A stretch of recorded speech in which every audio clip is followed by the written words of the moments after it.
Picture this. You're holding something so precious that emperors fought wars over it. Merchants crossed continents to find it, and entire cities built their fortunes around making it. It wasn't gold, it wasn't silk, and it definitely wasn't spices. It was a simple bowl that could ring like a bell when you tapped it, looked almost see-through when you held it up to light, and was whiter than fresh snow.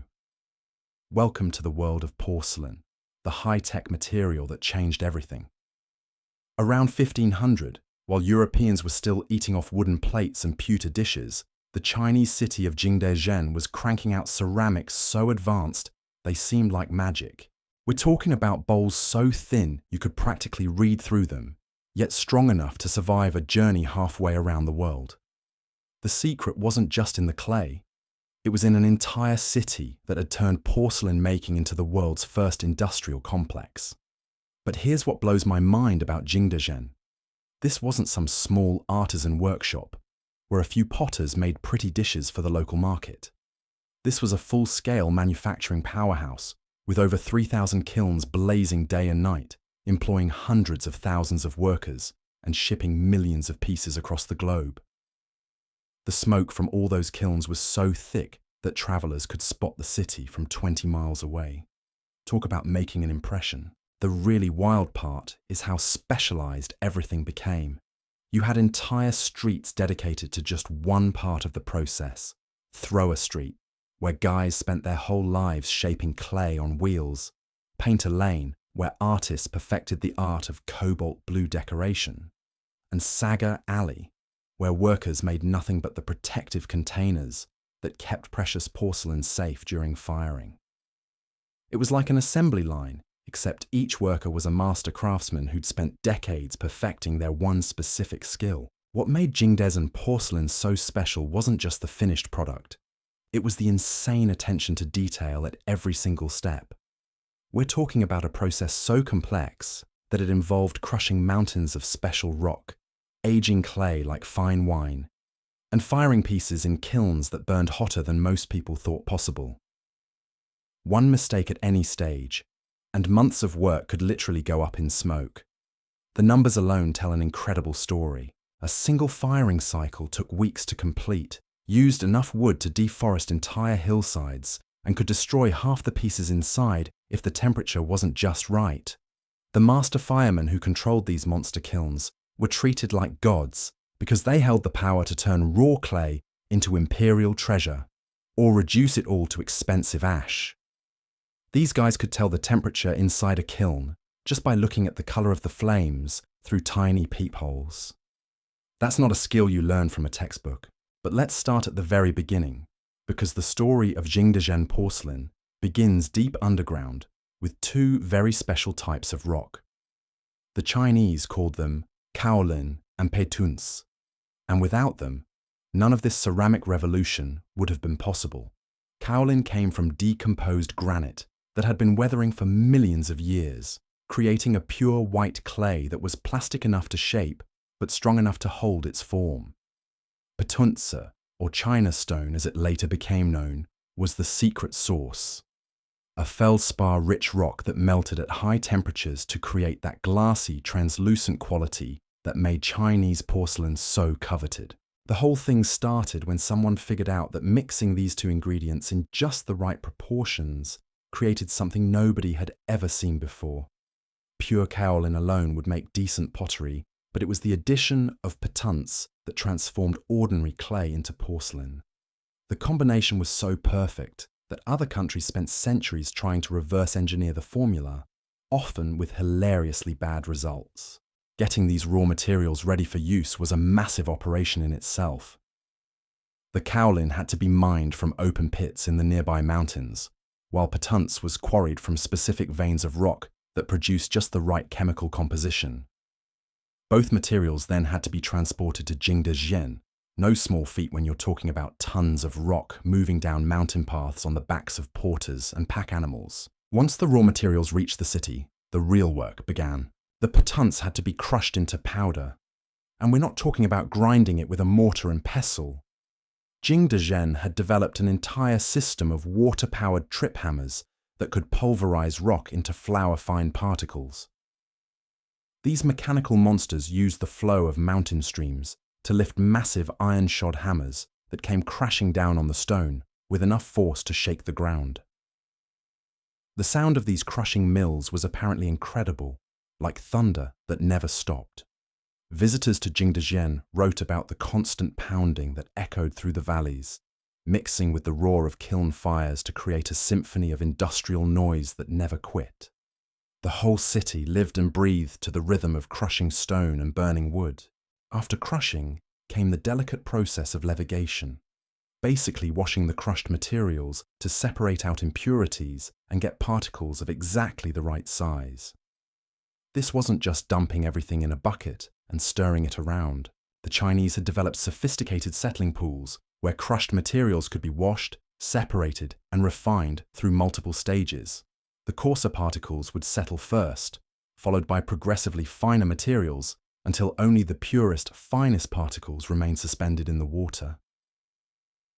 This washing process could take weeks, and timing was everything. Workers had to know exactly when to drain off the water at each level to capture particles of the right size.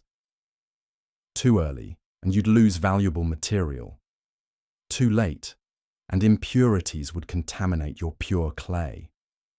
The master clay preparers could judge the readiness of each batch just by looking at how the water moved and settled. Another one of those skills that took years to develop and couldn't be learned from books. But here's where it gets really interesting. The clay wasn't ready to use right after washing. The Chinese discovered that aged clay worked better than fresh clay, so they would store their prepared materials for months or even years before using them. This aging process allowed bacteria to break down organic materials and gave the clay particles time to develop the right plasticity for forming. Some workshops kept clay aging for decades, treating their oldest stocks like vintage wine. The preparation didn't stop there. Before the clay could be shaped into anything useful, it had to go through a process called pugging, basically kneading it like bread dough to remove air bubbles and create a uniform consistency. This was backbreaking work that required strong arms and endless patience. Workers would trample the clay with their feet, pound it with wooden mallets, and knead it by hand until it reached the perfect consistency for throwing on the wheel. Getting the clay preparation right was absolutely critical because every stage that followed depended on having materials of consistent quality. A batch of clay with the wrong moisture content could crack during drying.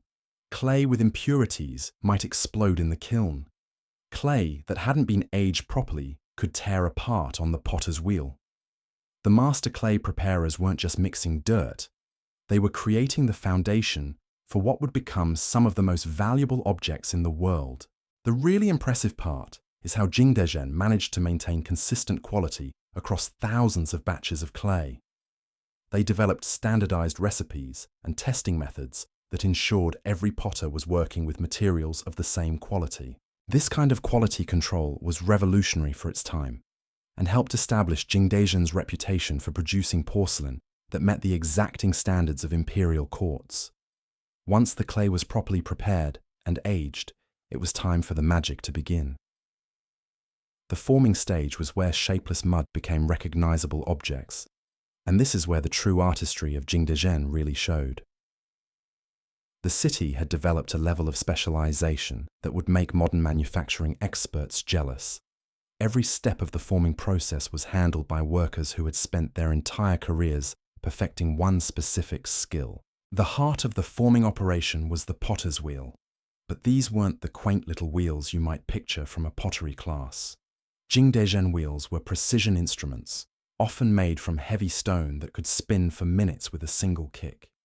The momentum from these massive wheels gave potters the consistent speed they needed to create perfectly symmetrical pieces, even when working with the challenging porcelain clay that was less forgiving than ordinary pottery clay. Master throwers could shape a bowl in minutes, their hands moving with the kind of fluid precision that comes from throwing thousands of identical pieces. But here's what made Jingdezhen different. They weren't making one-off artistic pieces. They were producing standardized forms that had to meet exact specifications for imperial orders or export markets. A set of bowls for the emperor's table couldn't vary by more than a fraction of an inch, and export ware had to fit perfectly into the shipping containers that would carry it across oceans. This demand for consistency led to some fascinating innovations. Many workshops used plaster molds for pieces that needed to be absolutely identical. The potter would press clay into these molds, creating forms that were virtually indistinguishable from one another. But this wasn't mass production in the modern sense. Each piece still required skilled hands to press the clay evenly, remove it from the mold without damage, and finish the details that would make it worthy of the Jingdezhen name. The trimming stage was where thrown pieces got their final shape and proportions. After the clay had dried to leather hardness, specialist trimmers would put each piece back on the wheel and carefully shave away excess clay to create the perfect profile. This wasn't just about making things look pretty. The thickness of the walls determined how the piece would behave during firing, and getting it wrong could mean disaster in the kiln. Trimming required a completely different set of skills than throwing. While throwers worked with soft, wet clay, trimmers dealt with leather-hard clay that could crack if handled roughly, but was still soft enough to carve.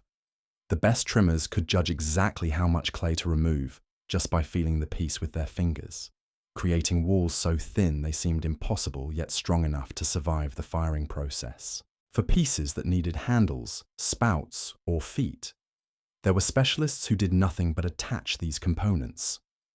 Getting the joints right was critical because any weakness would show up during firing when the clay shrank and stressed at every connection point. The attachment specialists had developed techniques for scoring and joining clay that created bonds stronger than the original clay body. But what really set Jingdezhen apart was the sheer scale of organization. The city had evolved into a collection of specialized neighborhoods, each focused on one aspect of porcelain production.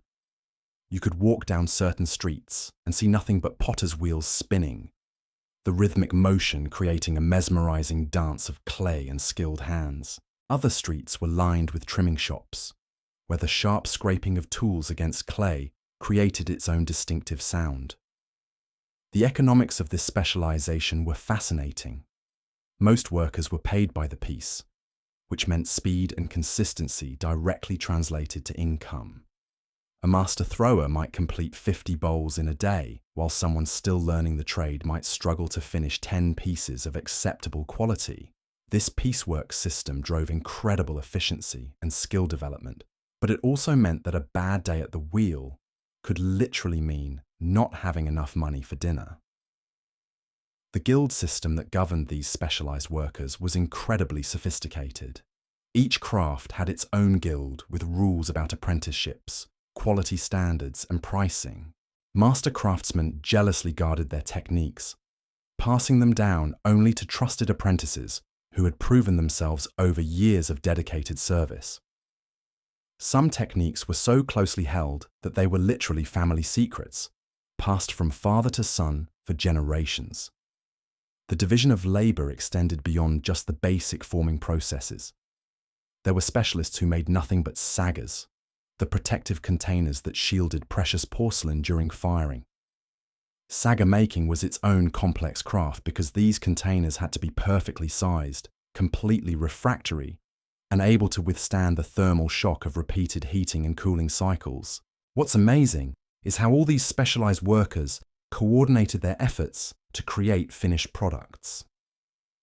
A single piece might pass through the hands of a dozen different specialists before it was ready for firing, and each one had to do their job perfectly or the whole thing would fail. The logistics of managing this workflow across thousands of pieces and hundreds of workers was mind-boggling, especially when you consider they were doing it all with handwritten records and word-of-mouth communication. This intricate system of specialization and coordination was what allowed Jingdezhen to produce porcelain on a scale that seemed impossible for its time. While individual craftsmen in other regions might create beautiful one-off pieces, Jingdezhen could turn out matching sets of hundreds or even thousands of pieces that all met the same exacting standards. That capability made them the go-to supplier for imperial courts and wealthy merchants who needed large quantities of perfect porcelain. But all this careful preparation and skilled forming was just the beginning. The next step would test everything they'd built, because raw clay, no matter how perfectly shaped, was still just mud until it survived its first encounter with fire. The first firing was where dreams either came true or went up in smoke, literally. This wasn't your backyard barbecue situation. We're talking about massive kilns that could swallow a small house and temperatures hot enough to melt copper. The biscuit firing, as it was called, was like a trial by fire that separated the wheat from the chaff, except instead of grain, they were testing thousands of carefully shaped clay pieces that represented months of skilled labor. Here's what made this stage so nerve-wracking. Everything that had been done up to this point could be undone in a matter of hours if the firing went wrong. Those perfectly thrown bowls, meticulously trimmed vases, and carefully attached handles could crack, warp, or explode without warning. The master firemen who controlled these kilns weren't just craftsmen.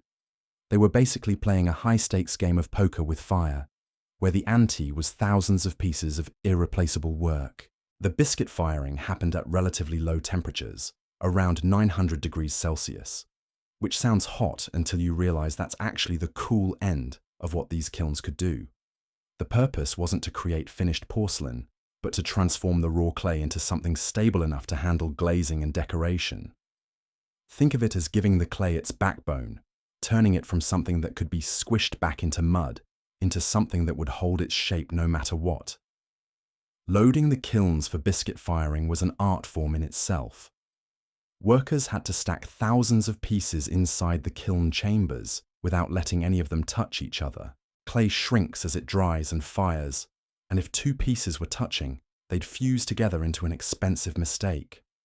The loaders developed incredible spatial skills, creating three-dimensional puzzles that maximized the use of kiln space while ensuring proper airflow around every single piece. The firing process took days to complete, starting with a gentle warming period that could last 12 hours or more. Rush this stage, and the moisture still trapped in the clay would turn to steam and blow the pieces apart from the inside. The firemen had to gradually increase the temperature, reading the subtle signs that told them when the clay was ready for more heat. Too fast, and you'd hear the heartbreaking sound of pieces cracking. Too slow, and you'd waste precious fuel and time. What's really impressive is how these firemen could judge what was happening inside a sealed kiln. They'd peer through tiny peepholes, watching how the flames moved and what color they turned. They could tell the temperature by the shade of orange in the fire, and knew when to add more fuel by the sound the flames made as they roared through the kiln chambers. One master fireman described it as listening to the kiln breathe. When the breathing was steady and strong, everything was going well. The real test came when they opened the kilns after cooling. This moment was like Christmas morning, and final exam results rolled into one. Workers would carefully remove piece after piece, sorting them into categories: perfect pieces that were ready for glazing, seconds with minor flaws that might still be usable, and complete disasters that would be smashed and recycled. The rejection rate could be brutal. Sometimes 30% or more of the pieces didn't survive their first encounter with fire. But here's what made the successful pieces so special. They now had that distinctive ring that porcelain is famous for. Tap a properly fired biscuit piece with your fingernail, and it would sing with a clear, bell-like tone that pottery makers had been trying to achieve for centuries. This musical quality wasn't just for show. It was proof that the clay had been transformed at a molecular level into something entirely new. The pieces that survived biscuit firing were ready for the next stage, but they still looked nothing like the finished porcelain that would eventually grace imperial dining tables. They were a dull, chalky white with a rough texture that absorbed water like a sponge. The real magic happened when these humble biscuit pieces met their first coat of decoration and glaze. Cobalt blue was the superstar of porcelain decoration, and there's a fascinating story behind how this particular color became so dominant. Originally, the cobalt had to be imported from Persia at enormous expense. We're talking about a pigment that was literally worth more than its weight in silver. The deep, rich blue it created was unlike anything potters had been able to achieve before, and it had one crucial advantage. It could survive the high-temperature firing that turned clay into porcelain. The early cobalt was so expensive that only the most skilled painters were allowed to work with it. These artists developed techniques for getting the maximum impact from the minimum amount of pigment, creating elaborate designs that used clever tricks of shading and line work to make a little cobalt go a long way. They learned to control the intensity of the blue by diluting the pigment or applying it in multiple thin layers, creating everything from pale sky blues to deep navy tones that seemed almost black in certain light. But the Chinese weren't content to rely on expensive imports forever.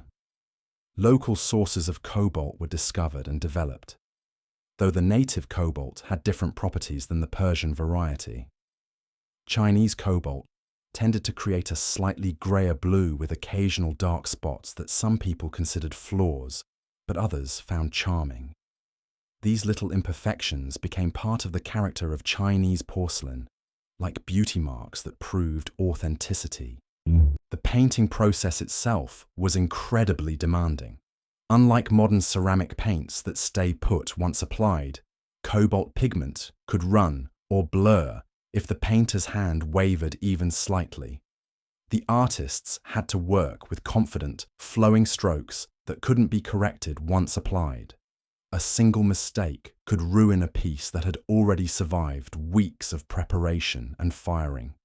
The pressure was intense, especially when working on imperial commissions where perfection wasn't just expected, it was demanded.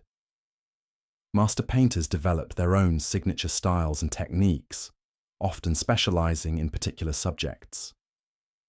Some became famous for their landscape scenes, creating miniature mountain ranges and flowing rivers that seemed to have depth and movement despite being painted on a flat surface. Others specialized in flowers and birds, capturing the essence of nature with just a few skillful brush strokes. The best painters could create incredibly detailed scenes that told complete stories within the confines of a bowl or vase. But decoration wasn't limited to painting. Some pieces featured carved designs that were cut into the clay before firing, creating subtle relief patterns that caught the light in beautiful ways. These carved pieces required yet another set of specialized skills, as the carvers had to work with leather-hard clay that could crack if handled roughly, but was still soft enough to accept fine detail work. The clear glaze that went over the decoration was almost as important as the decoration itself. This wasn't just a protective coating, it was the element that gave porcelain its characteristic glassy surface and translucent quality. The glaze recipe was closely guarded knowledge, passed down through generations of master glazers who understood how different combinations of minerals would behave at high temperatures. Getting the glaze application right was critical because any imperfection would be magnified and made permanent during the final firing. The glaze had to be applied in an even coat that was thick enough to create proper coverage, but not so thick that it would run and pool during firing. Glazers developed techniques for dipping, pouring, and brushing glaze that ensured consistent coverage across complex shapes and surfaces. Some pieces received special decorative treatments that went beyond simple cobalt painting.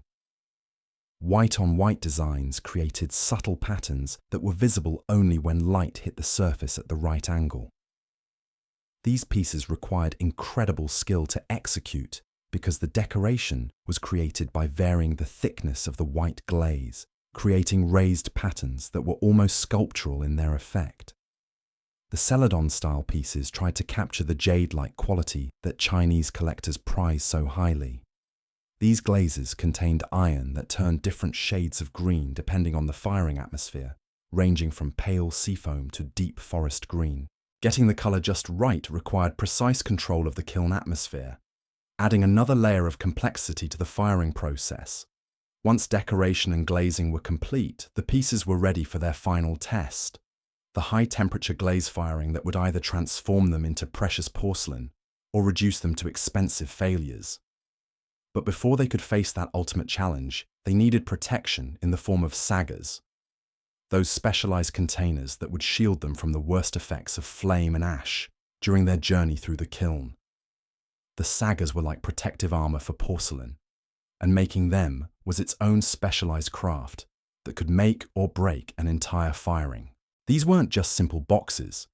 They were precisely engineered containers that had to withstand temperatures hot enough to melt bronze while protecting their precious cargo from flames, ash, and the violent air currents that whipped through the kilns like miniature hurricanes. Saggar makers worked with a completely different type of clay than the porcelain potters.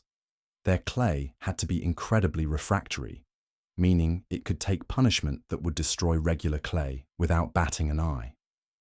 They mixed their clay with crushed fired pottery, basically recycled ceramic waste, that gave the saggars the strength to survive dozens of firing cycles without cracking or warping. The size and shape of each saggar had to be perfect for its intended contents. A saggar made for bowls was different from one designed for vases, and getting the proportions wrong could mean disaster. Too small, and the pieces inside might touch the walls and stick during firing. Too large, and you'd waste valuable kiln space and fuel. The master saggar makers could judge the right dimensions just by looking at the pieces that needed protection. But here's where it gets really interesting. The saggars themselves had to be fired before they could be used to protect porcelain. It was like a chicken and egg situation. You needed fired containers to fire your pottery, but you had to fire the containers first. This meant maintaining a constant production line of saggars in various stages of completion, because a busy workshop could go through hundreds of them in a single firing cycle. The loading process was where art met engineering. Workers called setters specialized in arranging pieces inside saggars to maximize space while ensuring even heat distribution. They developed techniques for stacking pieces at precise angles, using small clay supports called spurs to keep pieces separated while allowing hot air to circulate around them. One wrong placement, and pieces could warp or stick together during the intense heat of firing. The saggars themselves were stacked inside the kilns in towering columns that reached almost to the ceiling. Getting these stacks stable was like building with blocks, except the blocks weighed 50 pounds each, and failure meant thousands of pieces could come crashing down in an avalanche of broken pottery. The stackers had to account for how the saggars would expand and shift during heating, leaving just enough room for movement without creating gaps that would disrupt the heat flow. The kilns themselves were architectural marvels that pushed the engineering knowledge of the time to its limits. These weren't simple ovens. They were complex systems of chambers, flues, and fireboxes designed to create and control temperatures that most people thought were impossible to achieve. The largest kilns in Jingdezhen were over 100 feet long and could hold tens of thousands of pieces in a single firing. The climbing kilns built into hillsides used gravity and natural draft to create incredible efficiency. As hot gases rose through the chambers, they preheated the pieces waiting in the upper levels, while the lower chambers reached peak temperature. It was like a thermal assembly line, where each chamber was perfectly positioned to take advantage of waste heat from the chamber below. But the real monsters were the great kilns, massive structures that looked more like small factories than pottery ovens. These behemoths had multiple fireboxes where teams of stokers fed wood into roaring flames 24 hours a day. The fuel consumption was staggering. A single firing could consume entire forests worth of wood, stripped from hillsides that were replanted specifically to feed the endless hunger of the kilns. The master firemen who controlled these kilns were treated with almost religious reverence. They could read the subtle signs that told them exactly what was happening inside chambers they couldn't see, adjusting dampers and stoking patterns with the precision of a symphony conductor. Their decisions could make or break firings worth more than most people would earn in a lifetime. Temperature control was achieved through a combination of techniques that seem almost mystical today. The firemen used pyrometric cones, small clay pyramids that would bend at specific temperatures as their thermometers. By watching how these cones deformed through peepholes in the kiln walls, they could judge the temperature within a few degrees. But the real masters didn't even need the cones. They could tell the temperature by the color of the flames and the sound of the fire. The firing cycle for glaze firing was a carefully choreographed dance that lasted several days. It started with a gentle warming period where the temperature rose slowly to prevent thermal shock. Rush this stage, and the glaze could crawl or bubble as trapped moisture turned to steam. The firemen had to maintain steady heating rates while managing the atmosphere inside the kiln. Too much oxygen could ruin certain glazes, while too little could create unwanted color variations. Peak temperature was the moment of truth.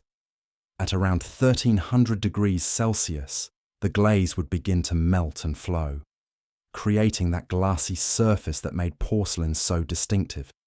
But the temperature had to be held steady for hours to ensure complete melting while avoiding overheating that could cause the pieces to slump or the glaze to run off entirely. 1 degree too hot, and months of work could literally melt away. The cooling process was just as critical as the heating. Cool too quickly, and thermal stress could crack pieces that had survived everything up to that point. The firemen had to gradually reduce the temperature over days, sometimes even weeks for the largest kilns. They sealed the fireboxes and dampers, creating a controlled cooling environment where the porcelain could slowly adjust to temperature changes without breaking. Opening a kiln after firing was like discovering buried treasure.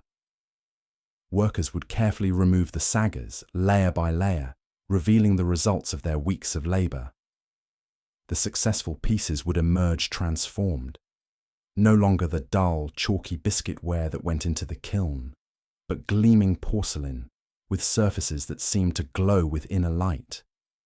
But not everything survived the firing. The failure rate could be heartbreaking, especially for complex pieces or experimental glazes. Pieces that had made it through every previous stage could crack, warp, or develop glaze defects that made them unsaleable. The sound of defective pieces being smashed for recycling was a constant background noise in the workshops, the percussion section of Jingdezhen's industrial symphony. The pieces that did survive faced one final hurdle: quality control. Imperial inspectors and workshop supervisors examined every piece with eyes trained to spot the tiniest flaws. The standards were impossibly high, especially for tribute ware destined for the imperial court. A hairline crack invisible to most people could condemn a piece to the reject pile. A glaze bubble the size of a pinhead could mean the difference between a piece worthy of the emperor's table and one destined for the export market. The grading system was ruthlessly efficient. First quality pieces bore rain marks that identified them as imperial-grade porcelain, literally good enough for the emperor.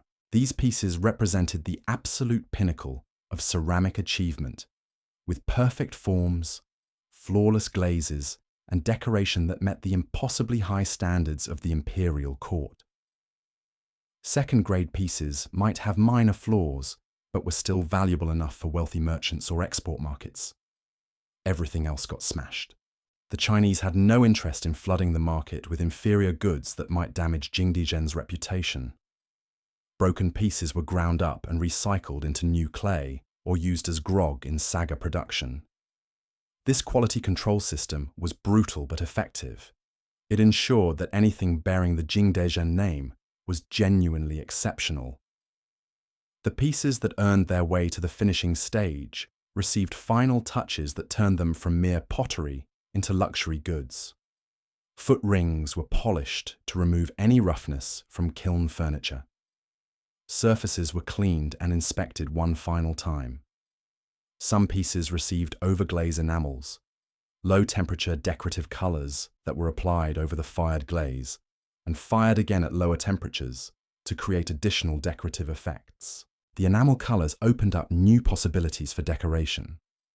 While underglaze cobalt was limited to blues and the occasional copper red, overglaze enamels could create brilliant greens, yellows, purples, and even gold highlights. These colors required yet another firing cycle and another set of specialized skills, but they allowed decorators to create pieces that seemed to glow with jewel-like colors. Packing for shipment was the final stage, and it required its own set of specialized skills. Each piece had to be wrapped in rice straw or paper to prevent damage during transport. The packing materials weren't just stuffing, they were carefully chosen to cushion the porcelain while allowing air circulation that would prevent moisture damage during long sea voyages. The logistics of getting finished porcelain from Jingdezhen to its final destinations was a marvel of organization that rivaled the production process itself. Finished pieces began their journey on the backs of porters who carried them along mountain paths to the Raohe River. From there, they traveled by boat to Poyang Lake, then down the Yangtze River to major ports like Nanjing and Beijing. The river transport system was perfectly adapted to handle fragile cargo. Specially designed boats with compartments lined with soft materials could carry thousands of pieces without damage. The boat crews knew exactly how to load and secure their precious cargo, using techniques passed down through generations of porcelain shippers. For export pieces destined for foreign markets, the journey was even more complex. They traveled by river to coastal ports, then loaded onto ocean-going vessels for journeys that could last months. The packing had to be perfect because there was no way to replace damaged goods once the ships left port. A single broken crate could represent a fortune in lost revenue. The human cost of this incredible production system was enormous, but rarely discussed in the historical records. The kilns burned day and night, creating working conditions that were literally hellish. Stokers worked in temperatures that could kill, breathing air thick with smoke and ash. The glazes contained toxic materials that slowly poisoned the workers who applied them. The seasonal cycles of production meant periods of frantic activity, followed by unemployment when the kilns were shut down for repairs.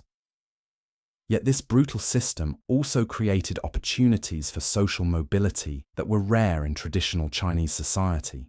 Skilled craftsmen could earn more than government officials, and successful workshop owners could accumulate wealth that rivaled that of landed gentry. The city attracted ambitious workers from across China, all hoping to master skills that could lift them out of poverty. The fuel demands alone reshaped entire landscapes around Jingdezhen. Hills that had been forested for centuries were stripped bare to feed the kilns, then replanted with fast-growing trees specifically chosen for their burning properties. The city became the center of an enormous resource extraction system that reached hundreds of miles in every direction. What emerged from this crucible of fire, skill, and human ambition was something the world had never seen before, an industrial complex that could produce luxury goods on a massive scale while maintaining quality standards that seemed impossible for the technology of the time. Jingdezhen hadn't just perfected the art of making porcelain. They had invented the concept of high-volume, high-quality manufacturing that would eventually transform the world. The impact of what Jingdezhen achieved goes way beyond just making pretty dishes. They basically invented the blueprint for modern industrial production centuries before anyone else figured it out. Think about it. Standardized processes, quality control systems, specialized labor, supply chain management, and mass production techniques that maintained luxury-level quality. Sound familiar? That's because every modern factory uses principles that were pioneered in those smoky kiln yards of 16th century China. But here's what really blows my mind about the whole operation. While European craftsmen were still working in small workshops making one-off pieces for local nobles, Jingdezhen was cranking out matching dinner sets for emperors thousands of miles away and shipping them across oceans to customers they'd never meet. They were thinking globally when most of the world was still thinking locally. The economic ripple effects were staggering. Entire regions of China reorganized themselves around supporting Jingdezhen's production. Mountain communities specialized in mining kaolin and patunci, Riverside towns became centers for boat building and river transport.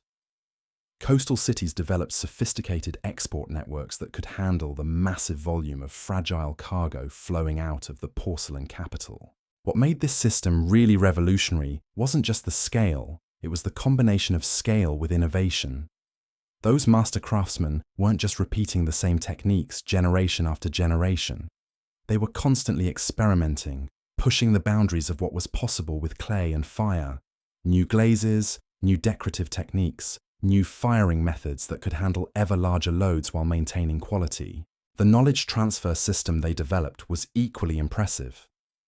Master craftsmen didn't hoard their secrets. They had economic incentives to train apprentices who could expand production capacity. The guild system created pathways for knowledge to spread while maintaining quality standards. It was like having a university system dedicated entirely to ceramic technology, except the graduates went straight into commercial production. By 1500, Jingdezhen had essentially created the world's first ceramic industrial complex, complete with research and development, quality assurance, logistics networks, and export capabilities that wouldn't look out of place in a modern manufacturing hub. They took a craft that had been practiced by individual potters for thousands of years and transformed it into an industry that employed hundreds of thousands of workers and generated wealth on a scale that influenced international trade patterns. The porcelain that emerged from those kilns didn't just satisfy demand, it created entirely new markets and changed how people around the world thought about luxury goods. From the emperor's breakfast table in Beijing to a merchant's dining room in Amsterdam, Jingdezhen porcelain set new standards for what was possible when human skill met industrial organization. That thin-walled bowl that could ring like a bell wasn't just a cup.